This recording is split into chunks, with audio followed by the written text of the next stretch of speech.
Ce fut le bon père lui-même qui traça cette allée droite qui traverse la vigne, les prairies et va se terminer au ruisseau de la Cape. Elle fut plantée d'abord de noyers, puis à cause de l'humidité, on remplaça les noyers par les peupliers. Le bon père aimait la nature et il était surtout sensible aux arbres.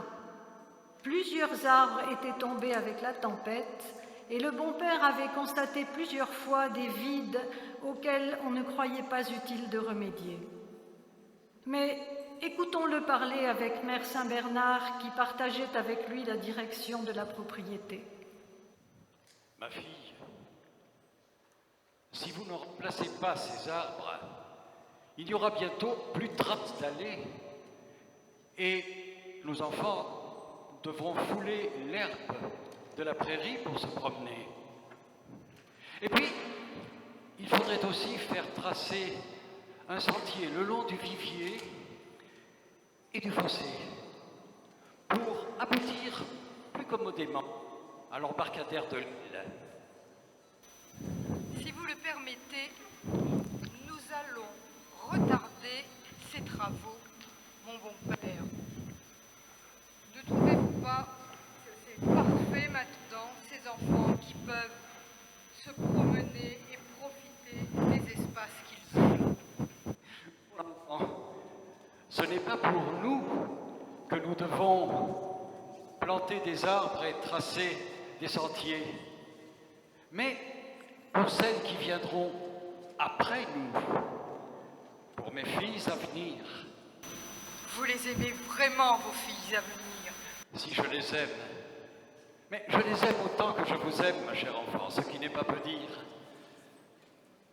Aujourd'hui, je suis avec vous. Vous aimez à parcourir ces lieux avec votre bon père. Mais quand je ne serai plus, quand mes filles à venir viendront chercher mes traces, vous serez la première à leur dire « Ici, le bon père se promenait avec nous. C'est lui qui a fait planter ces arbres, qui a réuni les eaux pour former cette île. C'est lui qui a tracé ces fossés. C'est lui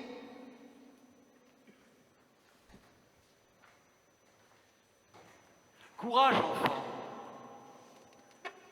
Planter, aligner, décorer cette chère solitude pour mes filles à venir.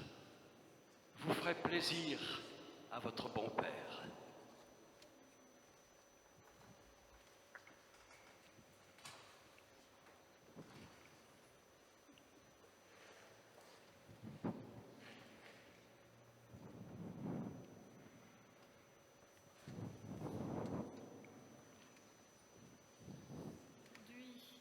Si vous aviez entendu votre bon père fondateur prononcer ces 4 petits mots, « Mes filles à venir », vous ne douteriez plus de ce qu'il doit éprouver pour vous dans le ciel.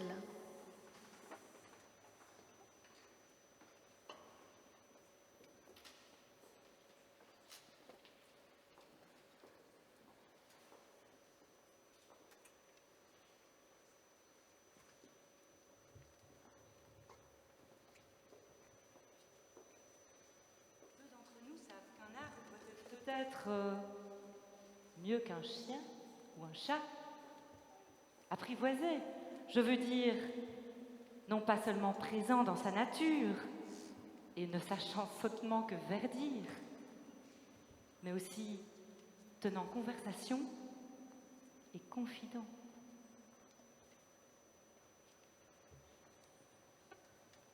Je me prends à rêver chaque arbre à son ombre, chaque espérance aussi, et chaque foi, et chaque charité selon son odeur, son bruissement, son feuillage, son branchage. Contempler la patience des arbres qui attendent, debout, que tout leur soit donné, leurs branches étendues comme des bras de mendiants. Ils attendent, en pauvres, pour combler ensuite de ce qu'ils ont reçu les autres créatures. Si je dors longtemps à l'ombre du grand saule, droit au bord de l'étang, le rêve de l'arbre entrera dans mon rêve.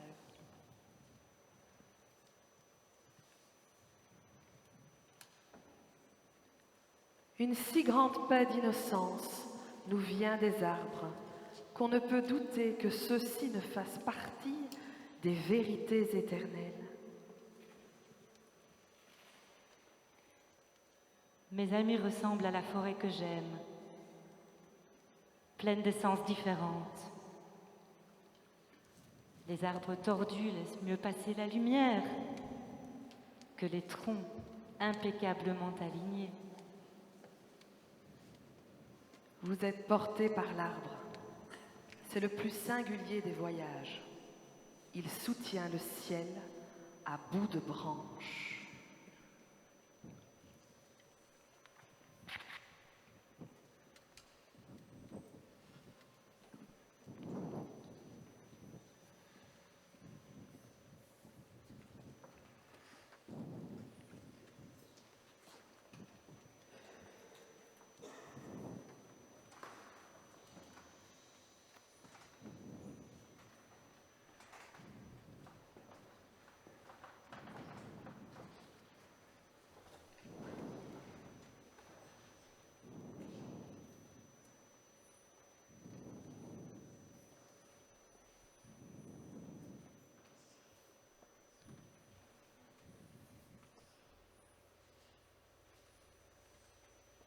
Bonjour, vous êtes le chêne du bon père, c'est ainsi que l'on vous nomme.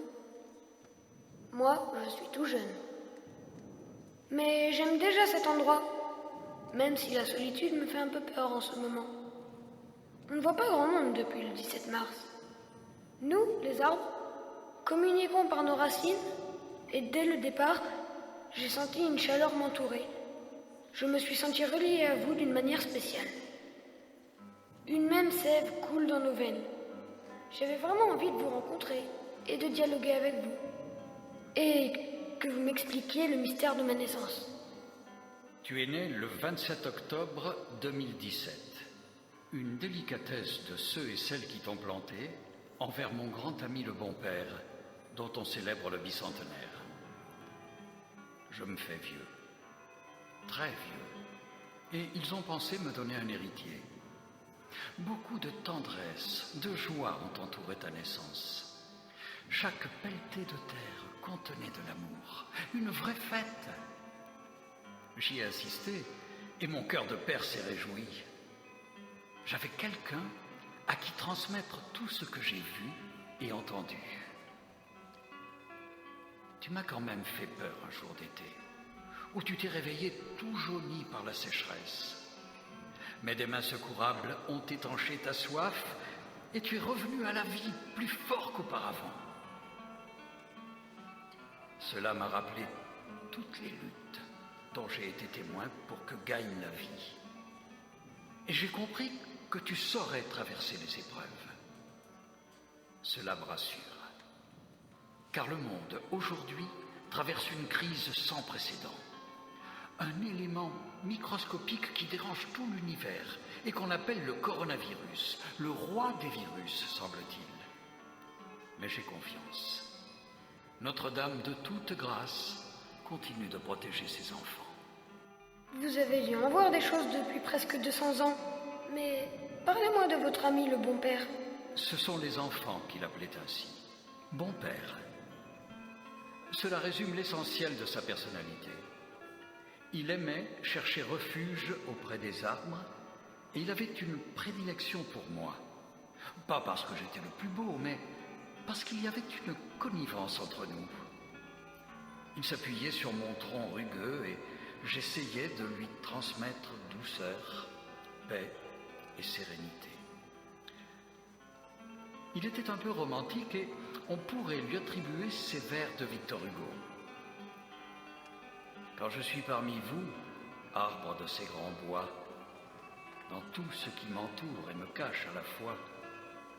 Dans votre solitude, je rentre en moi-même, je sens quelqu'un de grand qui m'écoute et qui m'aime.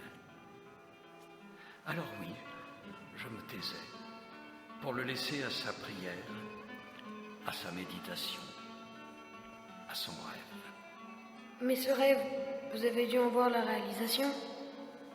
Pour ne parler que de la solitude, son désir était qu'elle devienne la maison de famille, le lieu où l'on vient partager, se refaire.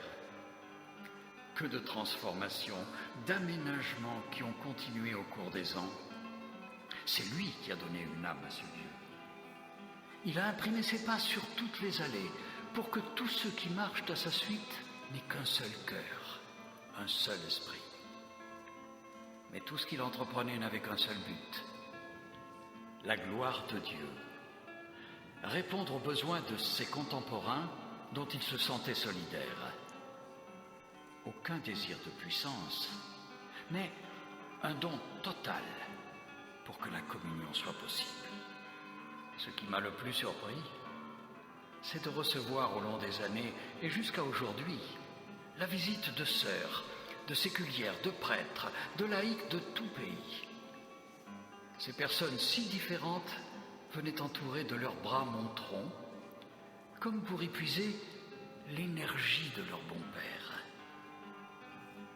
Mais cette énergie, je sais qu'elle n'est pas de moi, mais de celui avec qui il conversait à mes pieds. Mais alors, à quoi je sers? Pourquoi m'avoir planté?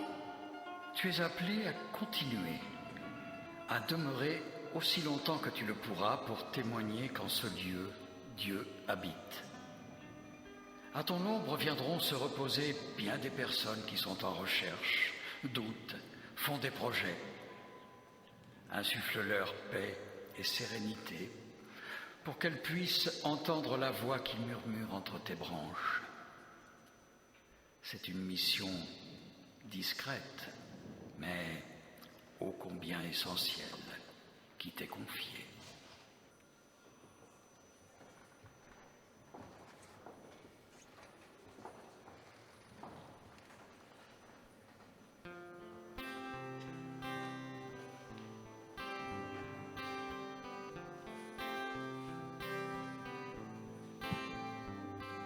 Souviens-toi, était semaine novembre ici ou là, était-ce un lundi?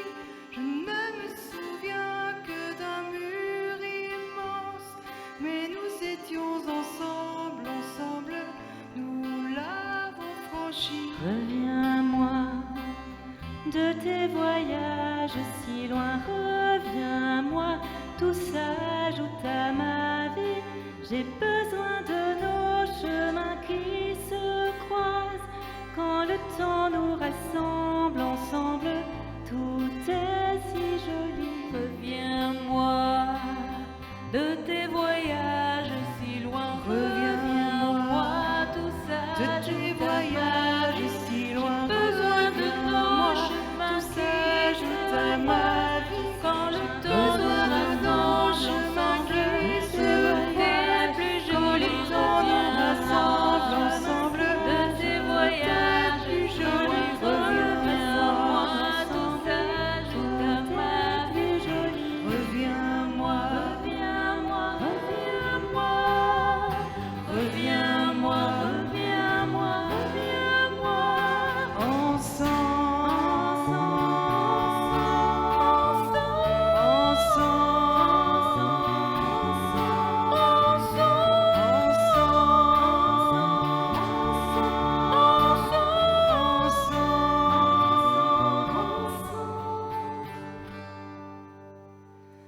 Je ne me souviens que d'un mur immense, mais nous étions